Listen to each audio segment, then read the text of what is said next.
The moment my car hit the water, I thought I was going to die. Not in some dramatic, slow-motion way where your life flashes before your eyes. No, it was fast, violent. The steering wheel jerked from my hands, the windshield exploded into a spiderweb of cracks, and suddenly I wasn't on the bridge anymore. I was falling. The world tilted, gravity reversed, and then impact. Cold. So cold it felt like fire. The river swallowed me whole. Water poured through the shattered window, filling the car in seconds. I tried to scream, but the sound drowned in my throat. My seatbelt locked tight across my chest, pinning me in place as the car sank deeper, deeper into the black. I clawed at the buckle. My fingers were numb, useless. The pressure in my ears built until I thought my skull would crack. The dashboard lights flickered once, twice, then died, leaving me in darkness so complete I couldn't tell which way was up. This is it, I thought. This is how it ends. And then something grabbed me. Not something. Someone. A hand. Strong. Unyielding. It closed around my wrist and pulled. I felt the seatbelt snap. Felt myself being dragged through the water, through the shattered window, the edges of broken glass scraping my arms as I was hauled out into the current. My lungs were burning, my vision tunneling, but the grip on my wrist never faltered. Up. We were going up. The surface broke with a gasp that tore through my chest. Air flooded my lungs, harsh and painful, and I choked on it, coughing up river water as strong arms pulled me against something solid. A chest. A man. I couldn't see him, couldn't focus. My vision swam, the world tilting again, but I felt him. His heartbeat steady against my back, his breath warm on my soaked hair, his arms locked around me like I was something precious. "I've got you," he said. His voice was low, calm, like pulling a drowning woman from a river was something he did every day. I tried to speak, but my throat was raw, my body shaking so violently I couldn't form words. He didn't wait for me to answer. He just held me tighter and began swimming toward the shore, cutting through the current with a strength that felt inhuman. The riverbank was steep, muddy. He hauled me up onto the grass and I collapsed, gasping, shivering, my body refusing to cooperate. I could hear the distant wail of sirens, see the faint glow of headlights on the bridge above. People were shouting. Someone was calling for help. But he didn't call back. He crouched beside me, his hand on my shoulder, steadying me as I coughed up more water. I turned my head, finally able to focus, and got my first real look at him. Dark hair, slicked back from the water, sharp features, all angles and shadows, eyes so dark they looked black in the dim light. He was soaking wet, his white shirt clinging to a frame that was all muscle and control, and he was watching me, not with concern, not with relief, with something else, something I couldn't name. "You're okay," he said. It wasn't a question. I nodded, though I wasn't sure I believed it. My teeth were chattering, my limbs heavy as lead. You saved me." He didn't respond, just studied me for a moment longer, like he was memorizing my face. Then he stood. "Wait," I started, reaching for him, but my hand fell short. He was already walking away, moving with the kind of quiet precision that made no sound, even on wet grass. "Wait," I called again, louder this time, but he didn't turn back. By the time the paramedics reached me, he was gone. They took me to the hospital, checked my vitals, wrapped me in heated blankets, asked me 1,000 questions I couldn't answer. No, I didn't know who pulled me out. No, I didn't see where he went. No, I didn't get a good look at his face. That last one was a lie. I saw him. I saw everything. The way his jaw tightened when he lifted me. The way his hands, strong, scarred, held me like I might break. The way he looked at me before he left like he was deciding something. The police came next. They wanted to know about the accident. Had I been drinking? Was I distracted? Did I see the other car? Other cars. I blinked. What other car? The officer, A middle-aged man with tired eyes glanced at his partner. "The vehicle that forced you off the bridge, ma'am. There were skid marks. Witnesses said they saw a black SUV tailgating you before you went over." My stomach dropped. It wasn't an accident. Someone had run me off the road. I spent the next 2 days in a fog. The hospital released me with instructions to rest, to follow up with my doctor, to take it easy. But I couldn't rest. I couldn't stop replaying that night in my mind. The impact, the water, the hands that pulled me out. Who was he? I tried to find answers, called the police station, asked if anyone had come forward as a witness. No one had. Checked the local news, hoping for a story about a mysterious rescuer. Nothing. I even drove back to the bridge, though my hands shook the entire way, and walked the riverbank looking for, what, a clue? A sign? I found nothing. He was a ghost, but ghosts don't leave scars. And my wrist, where he'd gripped me, where he'd pulled me from the water, bore the faintest bruise. 4 small marks like fingerprints pressed into my skin. I couldn't stop touching it. I couldn't stop thinking about him. A week passed, then another. Life tried to return to normal. I went back to work at the gallery, smiled at clients, pretended I wasn't jumping at every shadow, every unexpected sound. But I am different now. Hyper-aware, watching, waiting. And then one night I saw him. I was closing up the gallery, locking the front door when I felt it. That prickle at the back of my neck, the instinctive knowledge that someone was watching. I turned, scanning the darkened street, and there he was. Across the road, standing beneath a street lamp, hands in the pockets of a long black coat. Just standing there, watching me. Our eyes met. My breath caught. He didn't move, didn't smile, just looked at me with that same unreadable expression he'd worn on the riverbank. I should have been afraid, should have called the police, run back inside, done something. But I didn't. Instead, I walked toward him.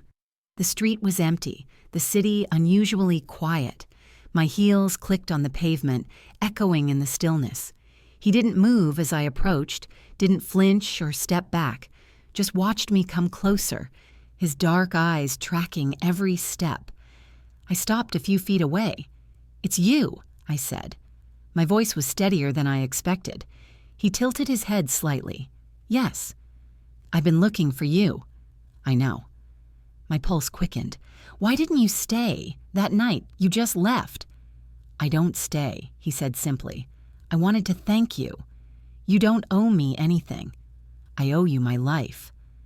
Something flickered in his eyes. Amusement? Regret? I couldn't tell. "You shouldn't be out here alone," he said, his gaze shifting to the empty street behind me.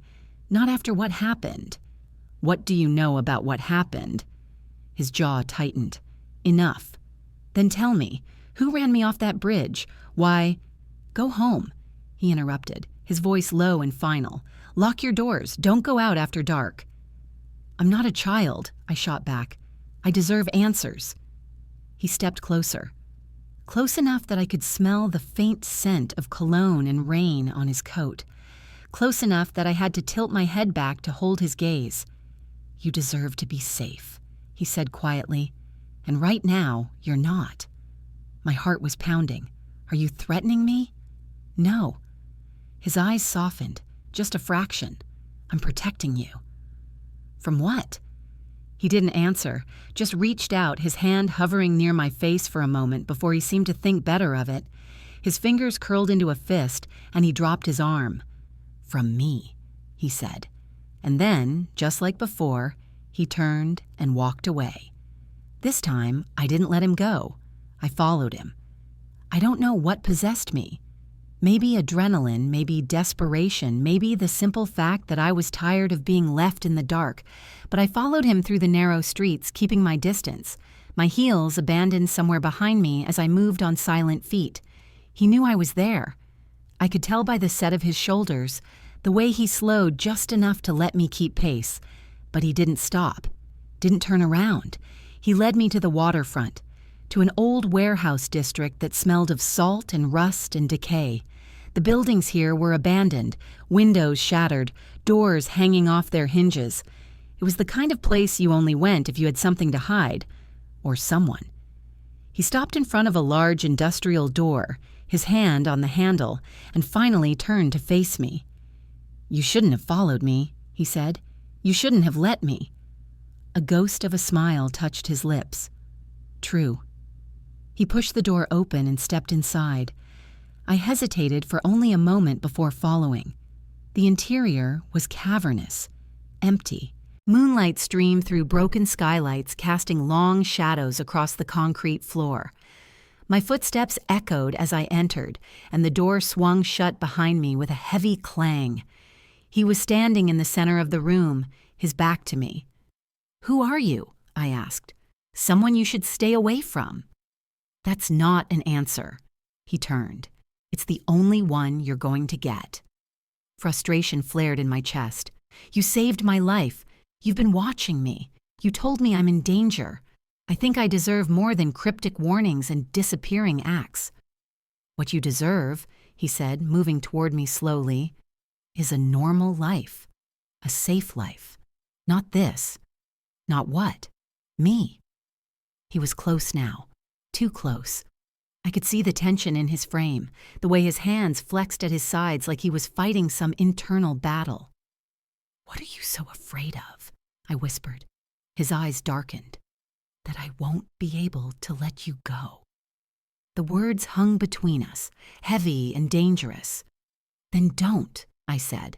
It was the wrong thing to say, or maybe it was the right thing. Either way, it shattered whatever control he'd been clinging to.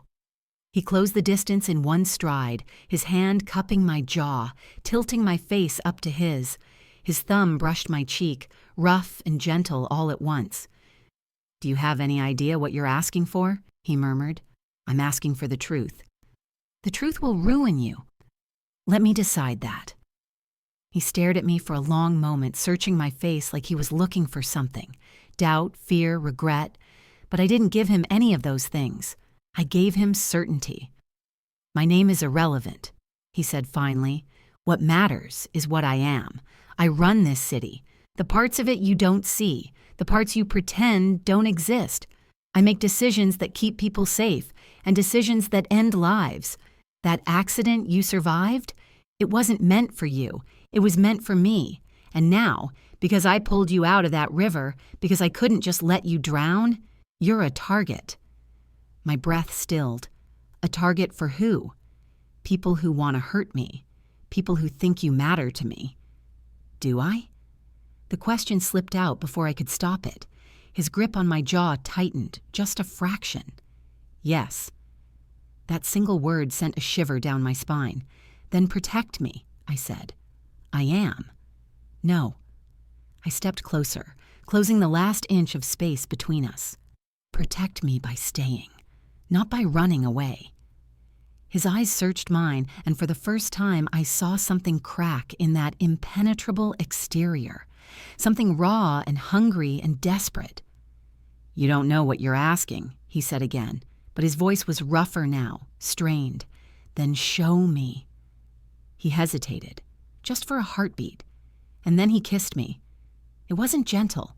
It was fire and fury and everything he'd been holding back. His hand slid from my jaw to the back of my neck, pulling me closer, and I melted into him, my hands fisting in his shirt as the world tilted again. But this time, I wasn't drowning. I was alive. When he finally pulled back, we were both breathing hard. His forehead rested against mine, his eyes closed, his grip on me still tight. "This changes everything," he murmured. "Good." He let out a low, humorless laugh. "You're insane." "Maybe." He opened his eyes, and the look in them made my heart stutter. It was possession and protection and something deeper, something that terrified and thrilled me in equal measure. "If you stay with me," he said quietly, "there's no going back. You'll be mine. And I don't share. I don't compromise. I won't let go." "I don't want you to." His jaw clenched. "You don't understand. I understand enough." I reached up, my hand covering his where it still rested on my neck. I understand that someone tried to kill me and you saved me. I understand that you've been watching over me even when I didn't know it. I understand that you're dangerous and powerful and probably more trouble than I can handle. But I also understand that I feel safer with you than I have in weeks. So stop trying to scare me away. It's not going to work." He stared at me for a long moment, and then, slowly, a real smile curved his lips. It transformed his face, softening the hard edges, making him look almost human. "You're going to be the death of me," he said, "or the life of you." He kissed me again, softer this time, and when he pulled back, his hand slid down to lace with mine. "Come on," he said. "If you're going to be mine, we need to get you somewhere safe, and I need to deal with the people who thought they could touch you. Where are we going?" "My home. My territory. Somewhere no one will dare follow." He led me out of the warehouse, his hand never leaving mine, and for the first time since my car hit the water, I felt something other than fear. I felt hope. The night air was cool on my skin as we walked through the empty streets. Somewhere in the distance, a car engine purred to life, and moments later, a sleek black sedan pulled up beside us. The driver, a tall man with a scar across his cheek, nodded once at the Mafia boss, then opened the back door. "Get in," the Mafia boss said. I climbed inside, and he slid in beside me. The door closed, sealing us in leather and shadows, and the car pulled away from the curb. His hand found mine again in the darkness. "No more running," I said. "No more running," he agreed. And as the city lights blurred past the window, I realized something. I'd been drowning long before my car hit that river. But now, finally, I could breathe. Because the Mafia boss didn't just save my life. He gave me a reason to live it, to be continued.